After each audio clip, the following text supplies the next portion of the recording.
Hi friends, எப்படி இருக்கீங்க? நேற்று வீடியோவில் மரகத நீலவழி சக்கரத்தை பற்றின இன்ஃபர்மேஷன் நேற்று சொல்லியிருந்தேன்.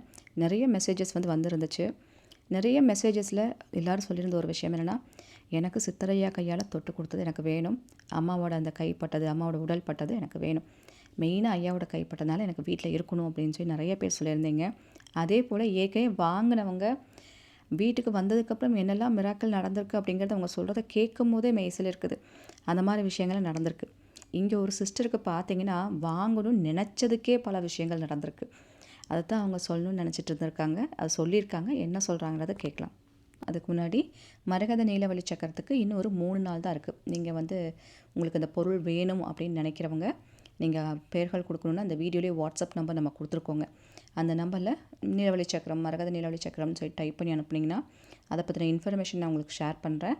அது என்னன்னு நீங்கள் தெரிஞ்சுட்டு உங்களுக்கு தேவைப்பட்டுச்சுன்னா நீங்கள் ஆர்டர் பண்ணிக்கலாம். சரிங்களா? 24ஆம் தேதி வரைக்கும் தான் பெயர்கள் கொடுக்க முடியும். 24ஆம் தேதி அன்னைக்கு ராத்திரி 8 மணியோட உங்களுக்கு டைமிங் முடியுது. சரிங்களா? ஏன்னா 25ஆம் தேதியிலேருந்து சுவாமி கிட்ட வச்சுருவாங்க. சுவாமி பாதத்தில் வைக்கணும். அதனால் நீங்கள் 24ஆம் தேதி வரைக்கும் தான் பெயர் கொடுக்க முடியும். புரிஞ்சுதுங்களா? அதனால் அதுக்குள்ளே வர பெயர்கள் மட்டும் தான் நம்ம எடுத்துக்கலாம். இது வீடியோவில் மரகத நீலவழி சக்கரம் வழிபாட்டுக்குன்னு ஒரு மந்திரம் இருக்குது. அந்த மந்திரத்தை நீங்கள் கண்டிப்பாக சொல்லி வழிபாடு பண்ணுங்கள். ஒரு யோகினி மந்திரம், அதாவது சித்தரையா கிட்ட நேரடியாக பேசும் யோகினின்னு சொல்லிட்டு போட்டிருப்பேன் நான்.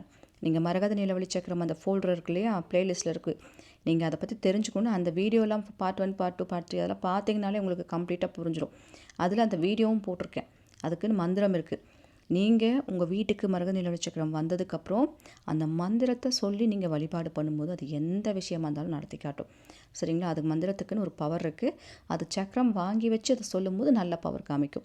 சில பேர் என்கிட்ட கேட்டிருந்தீங்க அந்த வீடியோ போடும்போது, அந்த மந்திரம் நீங்கள் அந்த சக்கரம் வச்சவங்க மட்டும்தான் சொல்லணுமா, வேறு யாரும் சொல்லக்கூடாதான்னு சொல்லிட்டு சொல்லலாம். பட் இதோட பலன் என்னென்னா, அந்த சக்கரம் வச்சுட்டு நீங்கள் சொல்லுங்கள். ஏன்னா அதில் 64 யோகினிகள் பவர் இருக்குது. அவங்களையும் வச்சு நம்ம பூஜை பண்ணி தான் அதை கொடுக்குறாங்க. ஸோ அந்த 64 யோகினிகள் இவங்க முதன்மையானவங்கன்னு சொல்கிறனால இவங்களோட அந்த பெயரை சொல்லி வராகி முன்னாடி அவன் பண்ணும்போது அதோட பவர் வேறு மாதிரி காமிக்கும். அதனால தான் அந்த மந்திரம் அவங்க முன்னாடி சொல்லுங்கள் அப்படின்னு சொல்கிறாங்க. நீங்கள் பார்க்கலன்னா அந்த வீடியோ பாருங்கள், நீங்கள் தெரிஞ்சுக்கலாம். ஒரு சிஸ்டர் மரகத நீலவழி சக்கரம் வாங்கணும்னு ஆசைப்பட்டிருக்காங்க. நான் சொன்னேன் இல்லைங்களா, நிறைய பேர்த்த அவங்க வீட்டுக்கு அவங்க வரணும்னு நினச்சிட்டாங்கன்னா அவங்கக்கிட்டே போய் சொல்லுவாங்க, நான் வரணும், என்னை கூட்டிகிட்டு போ அப்படின்ற மாதிரி அவங்களே கூப்பிடுவாங்க. அந்த மாதிரி அவங்க நினச்சிட்டாங்கன்னா அவங்க தவிர்க்கவே முடியாது. அந்த வகையில் அந்த சிஸ்டருக்கு ஒரு எக்ஸ்பீரியன்ஸ் நடந்திருக்கு.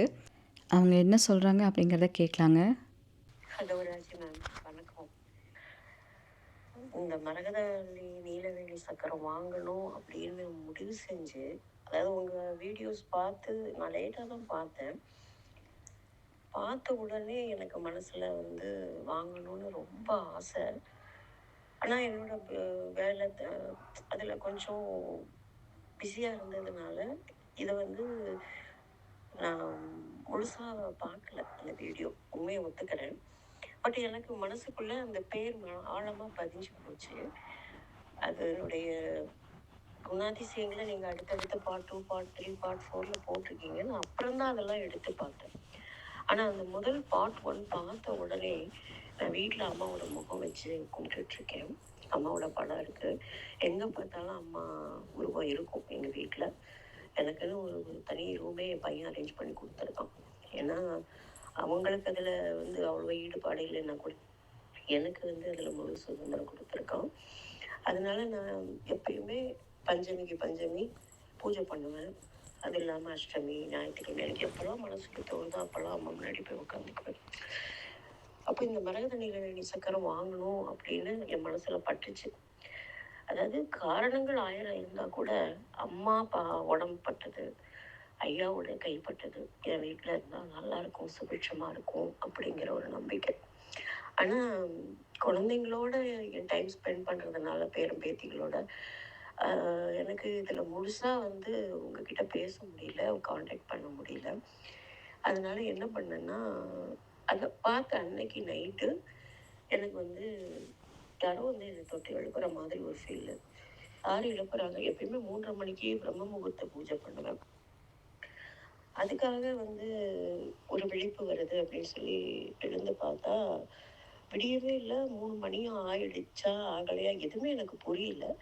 பட் ஒரு நீல கலரில் ஒரு ஒளி மட்டும் எனக்கு கதவு கிட்ட தெரிஞ்சு.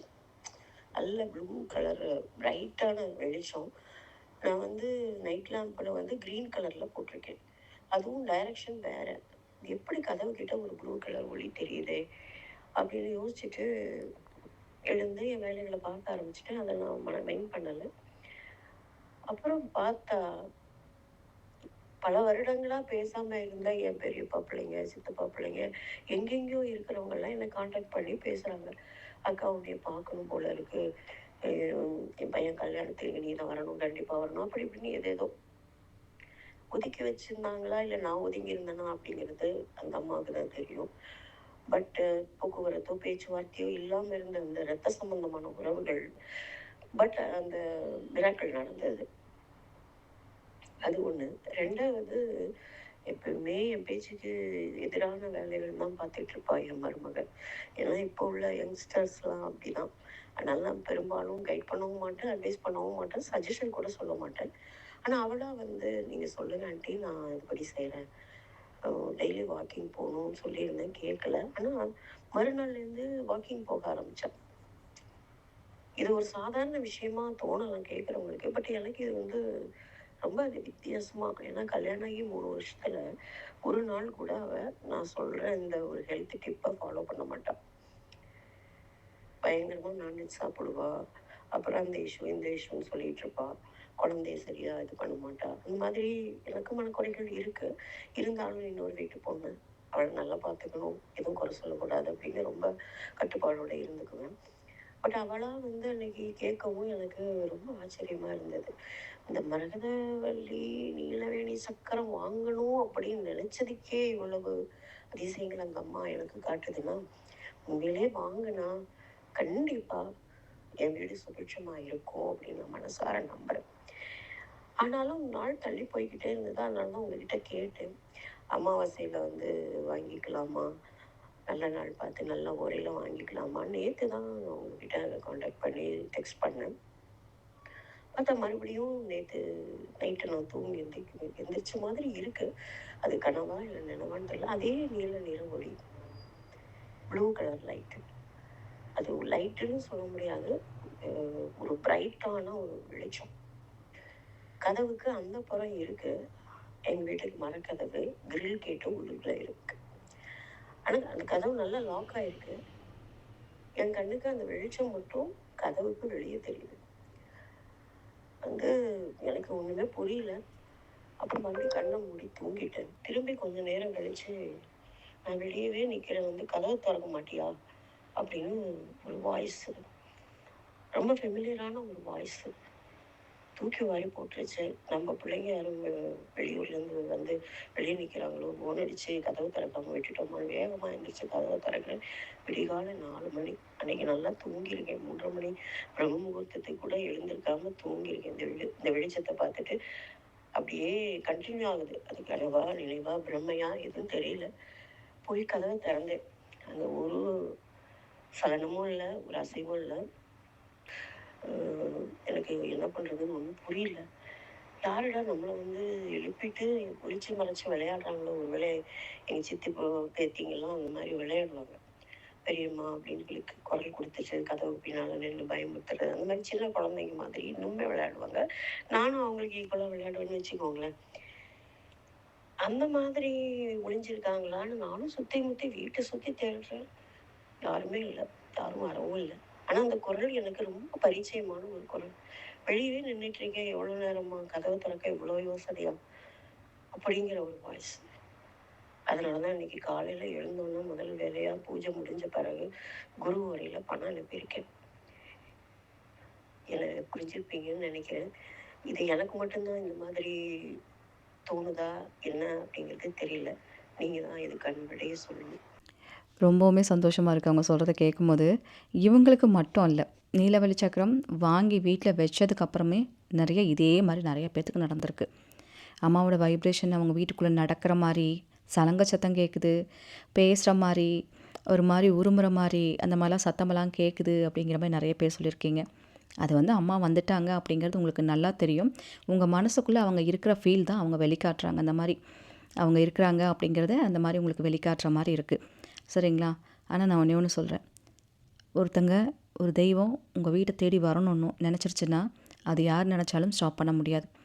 நீங்களே வேணான்னு போனாலும் உங்களை பின்னாடி துரத்தும். அந்த மாதிரியான ஒரு தெய்வம் தான் வராகி. ஆனால் அந்த மரகத நிலவழி சக்கரத்தை பொறுத்த மட்டும் இது எல்லாத்துக்கும் கிடைக்காது. யார் வாங்கணும்னு நினைக்கிறாங்களோ, யாருக்கு ஐயா கொடுக்கணும்னு நினைக்கிறாரோ அவங்கக்கிட்ட அது கண்டிப்பாக போய் சேரும். அது அவங்களே வாங்குவாங்க. அதான் நான் சொல்ல வந்தது. இது இன்ஃபர்மேஷன் என்னங்கிற நீங்கள் பாருங்கள். உங்களுக்கு வேணுமான்னு யோசிங்க. தேவைப்பட்டுச்சுன்னா வாங்கிக்கோங்க. சரிங்களா? நவமூலிகை எப்படி அல்டிமேட்டான ஒரு பவரோ அதே போல் தான் இதுவும் ஒரு பவர். இது நம்ம வீட்டில் இருக்கிறது ஒரு பாதுகாப்பு. நிறைய நல்ல விஷயங்கள் நடக்கணும்னு சொல்லுவாங்க. அதனால் உங்களுக்கு தேவைப்பட்டுச்சுன்னா நீங்கள் வாங்கிக்கலாம். சரிங்களா? ஐ திங்க் நான் சொன்ன இன்ஃபர்மேஷன் உங்களுக்கு யூஸ்ஃபுல்லாக இருக்கும்னு நம்புகிறேன். பிடிச்சிருந்தால் லைக் பண்ணுங்கள், உங்கள் ஃப்ரெண்ட்ஸுக்கும் ஷேர் பண்ணுங்கள். இது போல் பல இன்ஃபர்மேஷன் சொல்கிறக்கு நான் காத்துட்டே இருக்கேன். உங்கள் அன்பு தோழி ராஜி. Thank you so much.